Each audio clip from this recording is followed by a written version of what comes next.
Marginal costing के अंदर आपका काफी इलस्ट्रेशन हो चुके हैं, फॉर्मूलाज आपको बताए हुए हैं। अब इलस्ट्रेशन नंबर 8 देखो। The following is a statement of radical company for the month of June. एक कंपनी है, कितने प्रोडक्ट बना रही है? 2 प्रोडक्ट बनाती है, एल और एम। दोनों की सेल्स दे रखी है, कंट्रीब्यूशन दे रखा है, फिक्स्ड कॉस्ट दे रखी है और इनकम दे रखी है। What you are required to calculate?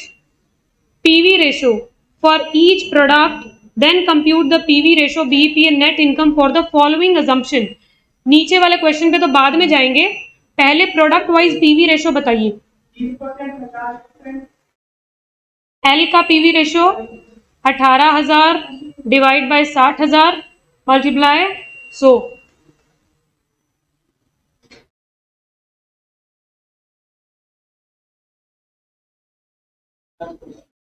और दूसरा वाला है 30,000 contribution divide by sales multiply 100।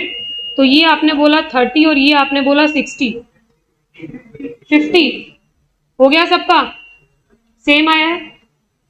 आगे क्या बोला है निकालने को कि अब आपको क्या करना है, then compute PV ratio, BEP and net income. अगर ऐसा ऐसा हो तो 2 अलग अलग केस दिए और उसके केस में आपको फिर से पीवी रेशो और सब निकालना है। तो केस 1 क्या है, सेल्स रेवेन्यू डिवाइडेड है 60% to product L and 40% to product M. तो टोटल सेल थी कितनी? 1,20,000। एल और एम को देनी है, एल को 60% ऑफ 1,20,000 और एम को देनी है 40% ऑफ 1,20,000। तो कितनी कितनी देंगे? 72,000 और 48,000। ये आपकी इनकी न्यू सेल्स आ गई एल और एम की, और इनकी वेरिएबल कॉस्ट आपके पास है ही, तो निकालो पीवी रेशो। इसके अंदर आपके दिमाग में ये क्वेश्चन नहीं आया कि वेरिएबल कॉस्ट चेंज क्यों नहीं हुई? क्या कर दी? चेंज कर दी? करनी थी। अब ध्यान से सोचो कि अगर आपकी सेल्स चेंज हो गई यानी यूनिट्स भी चेंज हो गई जितनी बनाई है, अगर यूनिट्स चेंज हो गई तो वेरिएबल कॉस्ट तो प्रोडक्शन के साथ चेंज होगी, तो इसका मतलब वेरिएबल कॉस्ट भी चेंज हो गई। अगर आपको डेटा के साथ में यूनिट्स दी गई होती तब तो निकाल लेते, अब दिया हुआ नहीं, तो दूसरा क्या तरीका था यूनिट्स निकालने का?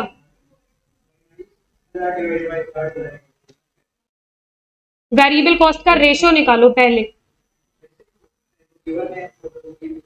हाँ, जो आप प्रोपोर्शन वाला फॉर्मूला यूज करते हो कि अगर 60,000 सेल के लिए वेरिएबल कॉस्ट है 42,000, तो आपकी नई सेल कितनी थी? एल के लिए नई सेल कितनी थी? 72 के लिए कितना हो जाएगा?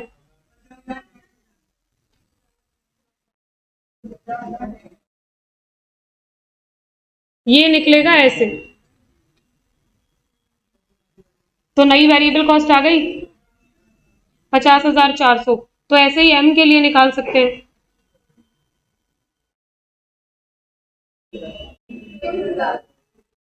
चौबीस हजार। तो अब क्या कर रहा है, नई वेरिएबल कॉस्ट है, नई सेल्स है, नया पीवी रेशो आ जाएगा।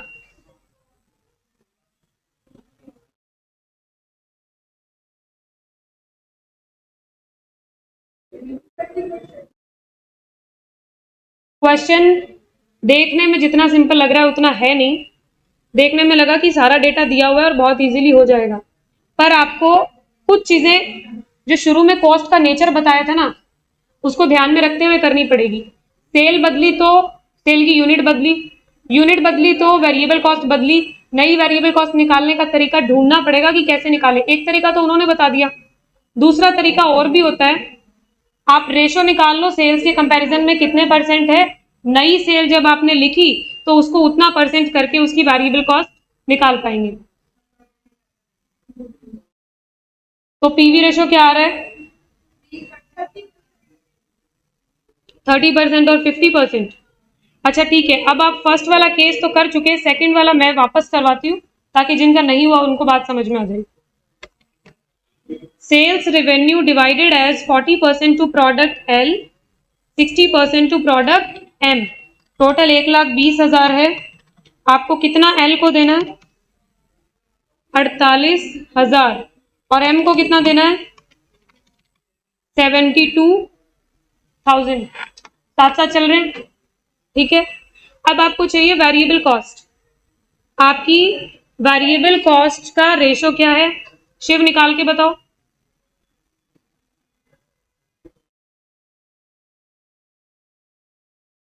वेरिएबल कॉस्ट का रेशो होता है variable cost divide by sale multiply 100। 70%, तो इसका करो 70%, लेस करो वेरिएबल कॉस्ट 70%। 48,000 का 70% कितना?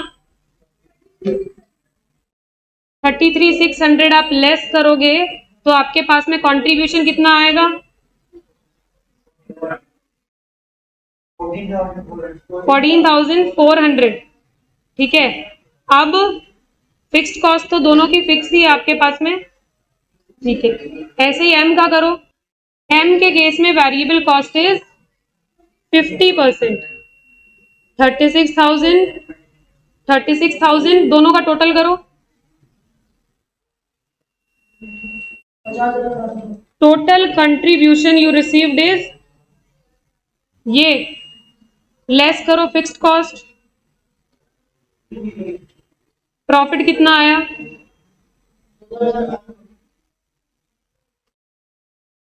14,400। और कुछ निकालना है? बीईपी, बीईपी निकालो।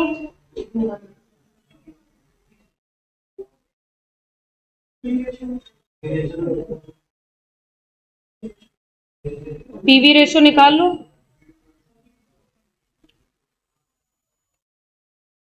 आपका कंबाइन सेल कितनी है? माइनस वेरिएबल कॉस्ट कितनी हुई? माइनस 33,600 और 36,000, 69,600। आपके पास में कंट्रीब्यूशन कितना आया? 50,400। PV ratio is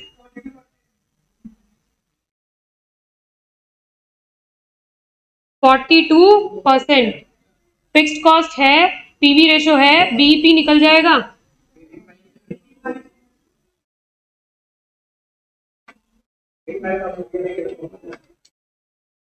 $85,714.29।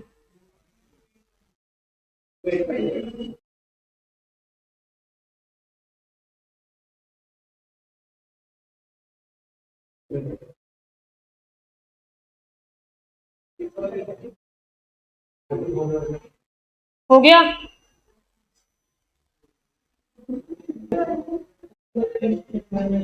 Illustration number 9। Accelerate Company Limited manufactures and sells 4 type of product under the brand name A, B, C and D. The sales mix and value comprises of this. The total budgeted sales at 100% are 60,000 per month. Operating cost are, एक तो variable cost है 60% of the selling price, 68%। यहां से PV ratio कोई सीधा निकाल के बता पाए तो, बिना कोई डेटा के अगर आपको केवल इतना दिया हो तो पीवी रेशो निकाल सकते हो। 100 minus variable cost ratio is equals to PV ratio. तो ये 40, ये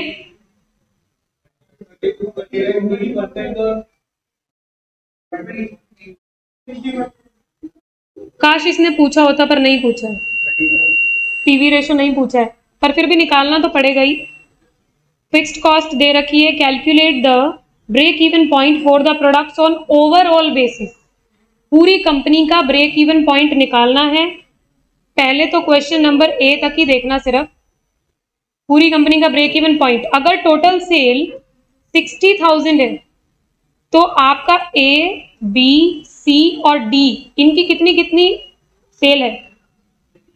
33.33%, 41 2/3%, 16 2/3% और 8 1/3%।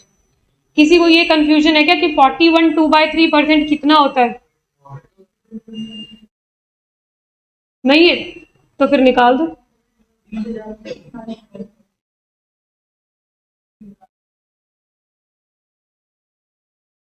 20,000 और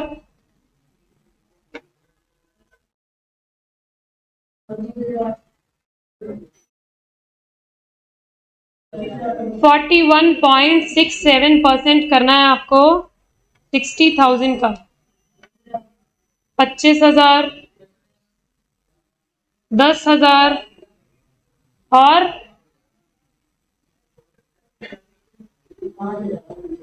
5,000। ये 41 2/3 कितना होता है, कोई बताएगा क्या न्यूमेरिक में कितना होता है? 41.6667%। ठीक है, तो आपने 60,000 का सीधा कर लिया ये।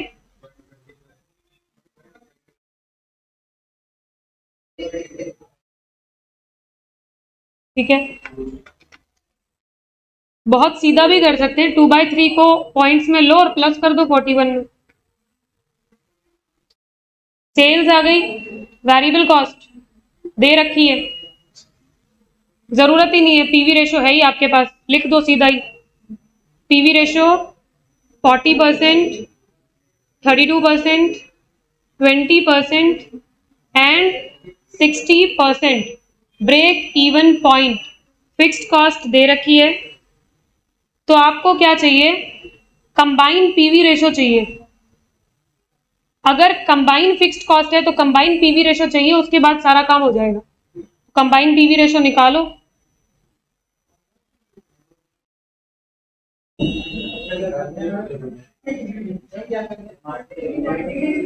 देखो इसने क्या बोला है निकालने को, break even point. Break even point चाहिए, ब्रेक इवन पॉइंट का फॉर्मूला बताओ Abhinav. Fixed cost upon PV ratio, उससे आपका बीईपी इन अमाउंट आएगा। क्या आपके पास में पूरी कंपनी का पीवी रेशो है? नहीं है, आपके पास इंडिविजुअली वेरिएबल कॉस्ट है, तो हमारा शॉर्टकट काम नहीं कर रहा है। लेस वेरिएबल कॉस्ट, प्रोडक्ट ए की कितनी? 60% ऑफ द सेलिंग प्राइस, तो 12,000। प्रोडक्ट बी की है 68% ऑफ द सेलिंग प्राइस, 25,000 का 68%, 17,000। प्रोडक्ट सी की है 80%, 8,000। प्रोडक्ट 60,000 तो टोटल सेल पूरी कंपनी की है। ये ABCD बनाता है ना, दे रखा है। ठीक है, 5,000 का 40%, 2,000। तो कंट्रीब्यूशन सबका क्या क्या आ गया?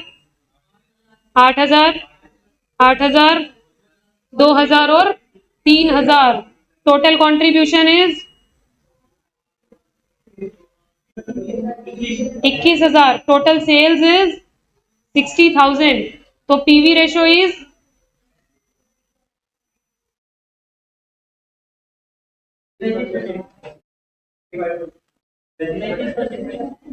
कंबाइन पीवी रेशो आ गया, कंबाइन फिक्स्ड कॉस्ट है, बीईपी निकल जाएगा।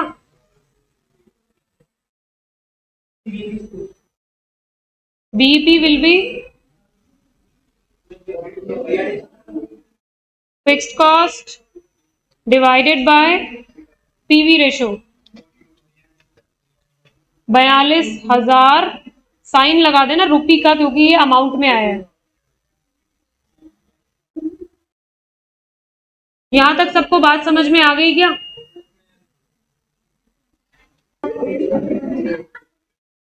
इसका point number B, also calculate the BEP if the sales mix is changed as follows, the total sales per month remaining the same. अगर आपकी टोटल कॉस्ट सेम रह रही है, टोटल सेल कितनी है? 60,000, उसका नया रेशो सेम ही क्वेश्चन है, रिपीट वापस करना है आपको। करो अभी करो, और जिन्होंने घर पे किया है वो आंसर नहीं बोलेंगे।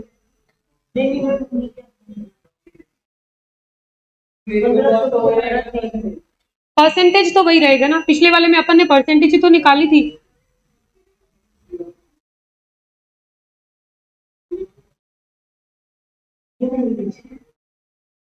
New ratio is 25, 40, 30 and 5।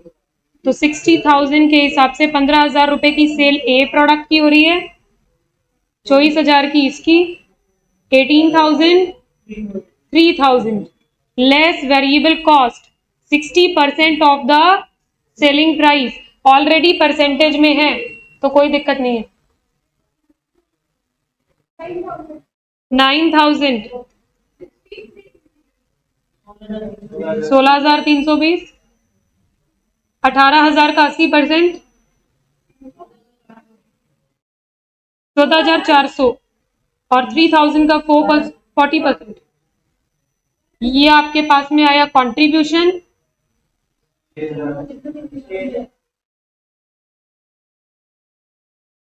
7,680,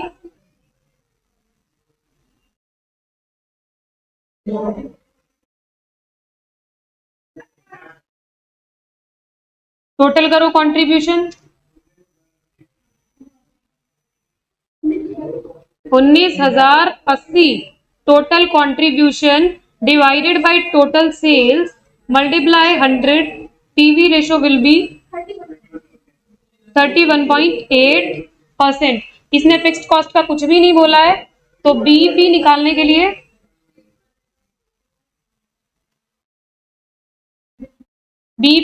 के लिए सेम फिक्स्ड कॉस्ट ले लो, डिवाइड कर दो पीवी रेशो से, answer complete.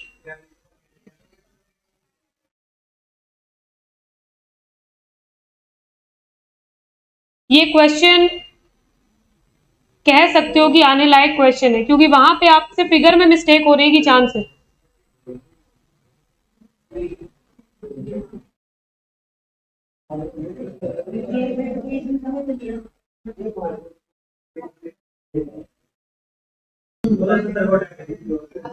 Illustration number 10. Present the following information to show to management the marginal product cost and contribution per unit, total contribution and profit resulting from each of the following sales mix result. Product कितने दिख रहे हैं आपको?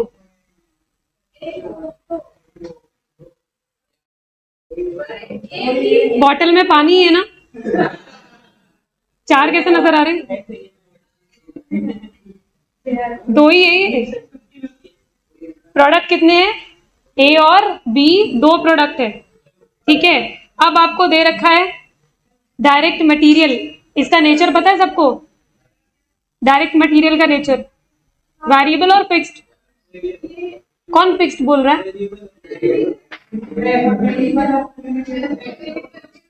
Direct material is variable cost, direct wages is variable, fixed expenses 800 rupees, ये तो fixed है ही। Variable expenses are allotted to product at 100% of the direct wages, यानी जितने वेजेस है उतने ही एक और चीज है वेरिएबल एक्सपेंसेस। सेलिंग प्राइस दे रखा है, यहां तक की चीज से आप selling price per unit minus variable cost per unit is equals to contribution per unit easily निकाल सकते हो, निकालते। ये प्रोडक्ट ए, ये प्रोडक्ट बी, ए का सेलिंग प्राइस 20 रुपीज, बी का 15 रुपीज, लेस वेरिएबल कॉस्ट। कौन कौन सी है ए के लिए वेरिएबल कॉस्ट? एक तो ये 10 रुपए, एक ये 3 रुपए, और उसने बोला कि वेरिएबल एक्सपेंसेस लेने 100% ऑफ द डायरेक्ट वेजेस, यानी 3 रुपए और जोड़ लो वेरिएबल एक्सपेंसेस के, तो टोटल कितने हो गए? 16 रुपीज। ऐसे ही बी के लिए कैलकुलेट करो, 9 rupees, 2 rupees and 2 rupees, 13 rupees. Contribution पर यूनिट इज 4 रुपए और 2 रुपए। पीवी रेशो इज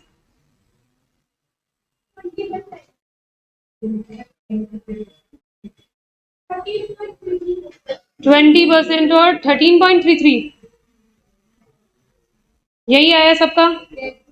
अच्छा, नीचे सेल्स मिक्सचर, ये 3 अलग अलग क्वेश्चन हैं, कि अगर आप प्रोडक्ट ए की 100 यूनिट बनाते हैं और बी की 200 यूनिट बनाते हैं, एक केस मैं करवाऊंगी, 2 आप खुद करेंगे। तो फर्स्ट वाला हम उठाते हैं जिसमें आप प्रोडक्ट ए की 100 यूनिट बना रहे हो। आपको निकालना क्या है?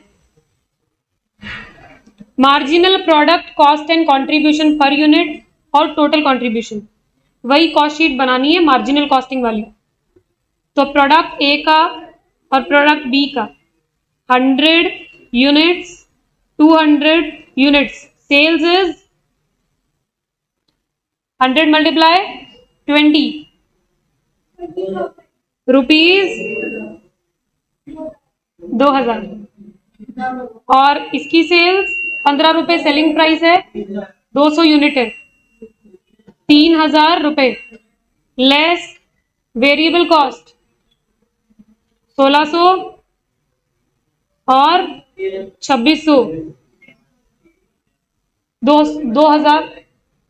ये 200 यूनिट्स है ना, जस्ट डबल, इसीलिए हमने 13 का 2600 कर दिया।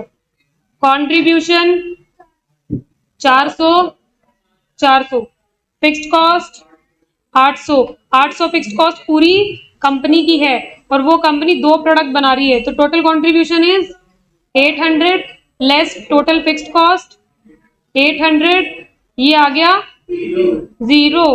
तो यानी बीपी पॉइंट आपको मिल गया है। ये आपकी इसकी प्रेजेंटेशन इस तरीके से थी। इसी तरीके से बी का लिए निकालना और सी के लिए निकालना। अब जिन्होंने ये क्वेश्चन ट्राई किया था, बताओ क्या टफ था इसमें? समझ में नहीं, सिर्फ लैंग्वेज की प्रॉब्लम थी, बाकी इस क्वेश्चन में ऐसी कोई दिक्कत है नहीं, और इसी वजह से इसके आने के चांस भी नहीं बनते कुछ।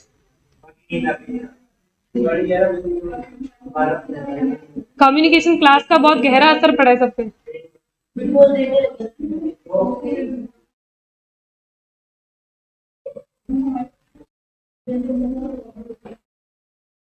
कम to illustration number 15। Mr Young has invested कितने रुपए? 1.5 लाख में कौन सा बिजनेस कर रहे हैं? He wants a profit 15% profit on his money. Desired profit कितना चाह रहा है वो? 1.5 लाख का 15% प्रॉफिट चाहता है, तो कितना प्रॉफिट चाहिए उसको? 22,500 का है डिजायर्ड प्रॉफिट। अच्छा, और हमें ये पता चला है खोजबीन के बाद की वेरिएबल कॉस्ट है 60% of the sales, fixed cost है 75,000। आपको बताना है ब्रेक इवन पॉइंट पे सेल्स कितनी होगी। पहले तो ब्रेक इवन पॉइंट पे बनाना है, तो फिक्स्ड कॉस्ट है, पीवी रेशो बता दो मुझे बहुत easily, 40%। PV ratio is 40%, fixed cost है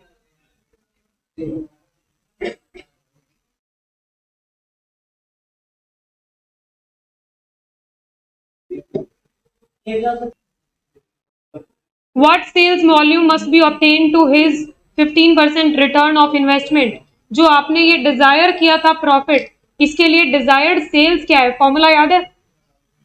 fixed cost plus desired profit by PV ratio.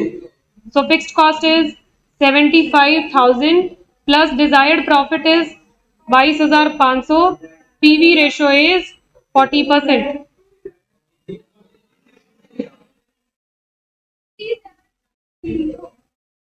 Okay, 243750 आगे आंसर।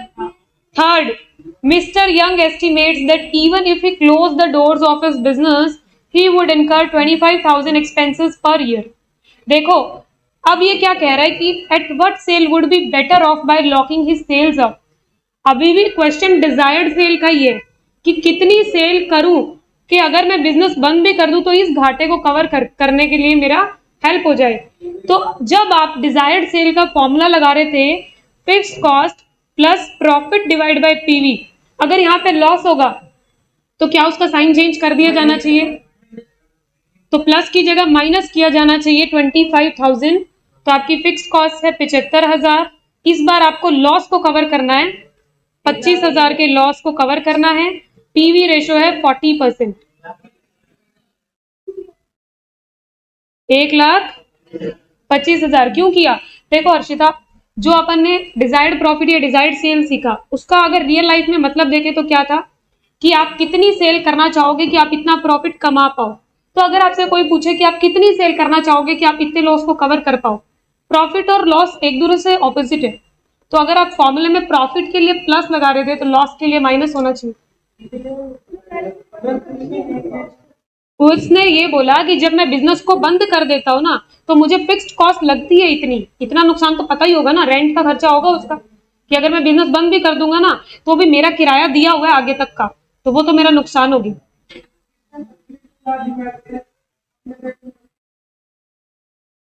क्या 25,000 डिवाइड बाय 40% करके तो आपके पास में ब्रेक इवन सेल होती। ये क्या बोल रहा है कि अभी सिर्फ एस्टिमेशन चल रहा है कि अगर वो ऐसा कर दे तो उसको फिर भी ये खर्चा आएगा। तो अभी तो जब एस्टिमेट ही कर रहे हो, पता है आगे खर्चा आएगा, तो आज ही उतनी सेल कर लो। आज ही आप अपनी उस सेल को उस लेवल तक ले जाओ कि वो खर्चा कवर हो जाए। ये कोई प्रॉफिट नहीं है, प्रॉफिट तो कब होगा जब आप सेल करके कमाना चाह रहे हो। ये तो आप उस खर्चे को एडिशनली रिकवर करना चाह रहे हो आज ही, क्योंकि आपको पता है थोड़े दिन में आप अपने बिजनेस को बंद कर दोगे। बंद करने के बाद सेल होगी क्या, इतना बताना। तब तो नहीं होगी, तब तो सोचने के अलावा कुछ नहीं बचेगा कि गए 25,000।